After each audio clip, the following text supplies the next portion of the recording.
हाँ दोस्तों, आज मैं बात करूँगा फिल्म मिशन मजनू की। सबसे पहले तो मैं आपको बताऊंगा कि मैं इतनी देर से इस फिल्म पर क्यों बात कर रहा हूँ। उसकी दो वजूहत हैं। एक तो ये कि मैं बुनियादी तौर पर सियासी और समाजी हवालों से बात करता हूँ। फिल्मों पर बात करना जो है या उनके ऊपर रिव्यू देना जो है वो मैंने अभी शुरू किया फिल्म पठान के बाद। एक तो ये वजह रही। दूसरी वजह ये कि जब मैंने सोचा कि मैं मिशन मजनू के ऊपर बात करूँ तो उस वक्त पठान का बड़ा ज़ोर था, सोशल मीडिया पर बड़ी गहमा गहमी थी। तो मैंने सोचा कि मेरी वीडियो को कौन देखेगा। खैर वो देखने वालों की तादाद अभी भी कम है, लेकिन चलें।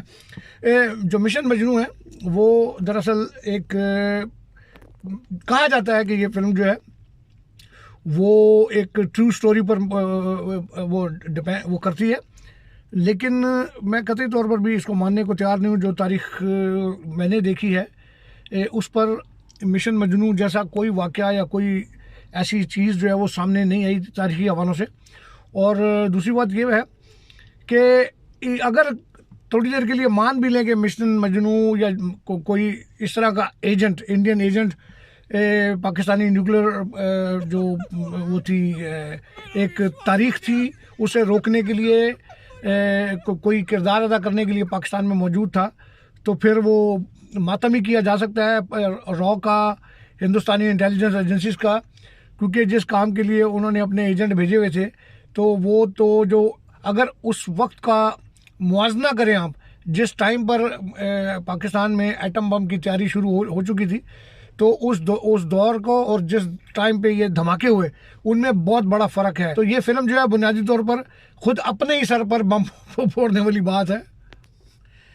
एक कमज़ोर पहलू जो नज़र आया वो तारीख़ी हवालों से ये है कि ये फ़िल्म जो है, इसकी स्टोरी साबित करती है कि इंडिया जो है वो एक अमन पसंद मुल्क के तौर पे नहीं सामने आया, बल्कि वो एक ऐसा मुल्क जो अपने पड़ोसी ममालिक के दरमियान में या उनके ऊपर अपना तसल्लुत कायम करने के लिए हर वक्त कोशिश करता है।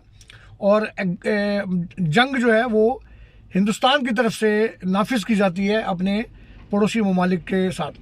कैसे आप देखें तो अगर 1965 की जंग को याद रखें, 1971 की जंग को याद रखें, हिंदुस्तान, इसमें कोई शक नहीं कि एक बड़ा और ताकतवर मुल्क है पाकिस्तान के मुकाबले में, मगर 1965 की जंग और 1971 की जंग के बाद ये बात साबित हो गई कि हिंदुस्तान और पाकिस्तान के ताल्लुकात इंतहाई कशीदा है और आने वाले सालों में भी, आने वाले वक्तों में भी दोस्ती जो है वो बड़ी मुश्किल में नज़र आती है। तो फिर भी हिंदुस्तान ने 1974 में अपना एक एटमी धमाका किया, जो कि पहला धमाका था पोखरान के अंदर। अब इंडिया अपना धमाका कर रहा है 1974 में, दो बड़ी जंगों के बाद। तो इंडिया कैसे ये जासूस भेज के पाकिस्तान को वो काम करने से रोक रहा है जो इंडिया खुद कर चुका है। यानी इंडिया को ये इजाज़त है कि वो, जो कि खुद बड़ा और ताकतवर मुल्क है पाकिस्तान से, कि वो एटमी धमाका करे, लेकिन वो पाकिस्तान को ये इजाज़त नहीं देगा कि पाकिस्तान एटमी धमाका करे। ये बड़ी एक अजीब सी बात नज़र आई कि कहीं भी लॉजिकली ये बात समझ में नहीं आती। दूसरी आप देखें तो जब भुट्टो ने डॉक्टर अब्दुल कदीर को हॉलैंड से बुलवाया और उसके बाद ये शुरू हुआ, उस ज़माने में उनका एजेंट जो था वो वहाँ पर मौजूद था। जो फिल्म दिखा रही है, ज़ियाउल का टाइम है, वो दिखा रहे हैं एजेंट वहाँ पर मौजूद है। उसके बाद फिर वो एजेंट अपनी कलाकारियाँ दिखा रहा है, मगर ये 1974 से लेके उस वक्त तक, जब तक के उनको पता लगा फिल्म के अंदर के जनाब वो बालों का सैंपल्स उठाए और उनमें उनको यूरेनियम की वो नज़र आई, मौजूदगी नज़र आई कहोटा पर। तो ये चीज़ें तो 78 79 में जो फिल्म का दौर नज़र आ रहा है, यानी मैं फिल्म के ऊपर बात कर रहा हूँ, उन तक पहुँच गई थी। तो धमाके तो हुए, टेस्ट जो हुए वो तो 98 में हुए। तो ये इतने लंबे अरसे तक, जबकि ये पता चल चुका था फिल्म के अंदर कि जनाब पाकिस्तान एटम बम बना रहा है, तो हिंदुस्तान क्यों खामोश था या क्यों, जबकि उन्होंने बताया कि उनके पास सबूत भी पहुंच गए थे, वो बालों के सैंपल पहुंच गए थे और वो उन्होंने कोटा के अंदर वो एटमी प्लांट भी देख लिया था जहाँ पर ये सारा कुछ हो रहा था। तो उसके बावजूद भी इंडिया खामोश रहा या इंडिया ने दूसरे ममालिक को इसमें शामिल नहीं किया, क्योंकि अगर आप देखें तो उस वक्त फ्रांस, अमेरिका, यूरोप, ये सारे पाकिस्तान के एटमी प्लांट के ख़िलाफ़ थे। बल्कि फ़्रांस का तो एक माहिदा भी हुआ था एटमी प्लांट के हवाले से, लेकिन वो सिर्फ ये था कि उस प्लांट के ज़रिए सिर्फ पाकिस्तान में बिजली बनाई जाएगी और हर साल फ्रांस के जो साइंसदान हैं, इंजीनियर्स हैं, वो आके मुआयना किया करेंगे।